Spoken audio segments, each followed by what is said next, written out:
We'll be here tracking it moment by moment, and we'll be getting back to you. Kilmany, thanks for that live update here. Pleased to bring in our first guest. He is the incoming Deputy Assistant to the President and the Senior Director for Counterterrorism for President Donald Trump, Sebastian Gorka. Great to have you with us today, Seb. Happy New Year. Thanks for having me. Always a pleasure. You know, as we look towards the next hour or so, we'll be watching this historic certification of Donald Trump. You know, your thoughts. Kamala will have to certify today's election, just as Gore did before, Nixon and Humphreys, but also being J6, the anniversary here, knowing that there were FBI informants on the ground now, knowing that even the Supreme Court ruled some of the defendants improperly charged, and everything that, of course, the media and Liz Cheney tried to do with the Unselect Committee. What will go through your mind during the certification as someone who is joining the administration? Well, I'll be thinking about Ashli Babbit. Merrick Garland just issued a statement, the disgraced Department of Justice Attorney General, in which he mentioned the 5 law enforcement officers that were killed as a result of January 6th. No such thing happened that day.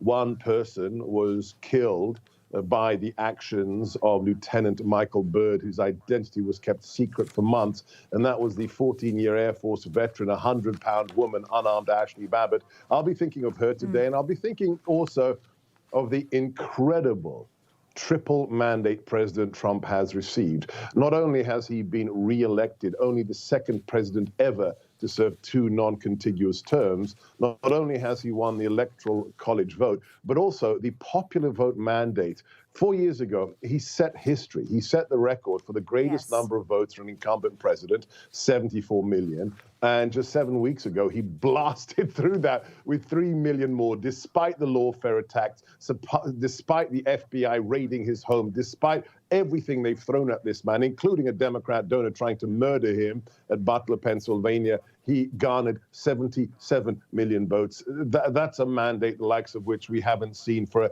second-term president ever in U.S. history.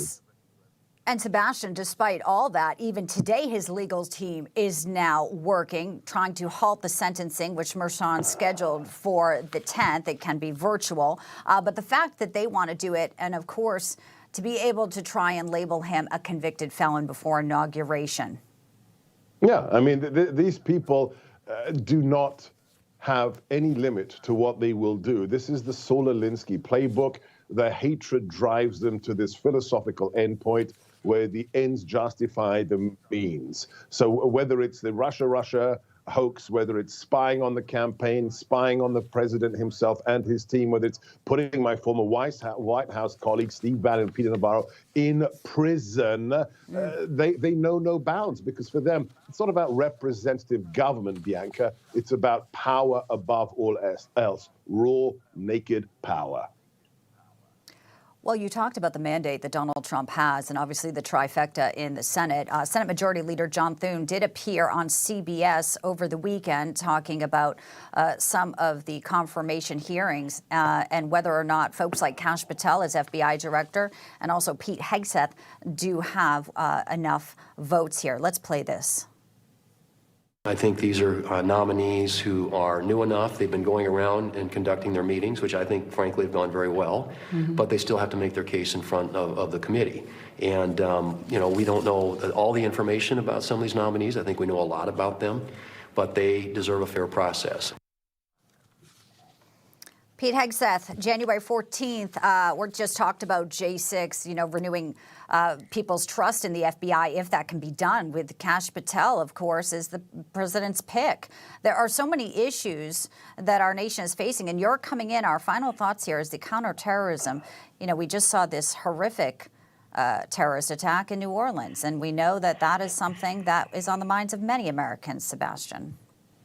4 years ago, the anti-American forces of the Democrat Party lit a fuse on a threat that is global against the United States. They have empowered global jihadism by Biden's surrender of Afghanistan, by turning their back on our friends in Israel after the most horrendous loss of life in that nation since the Holocaust ended in 1945. The lack of leadership, the opening of our borders have made us more vulnerable than any time since September the 11th. That is why the president's team should be confirmed.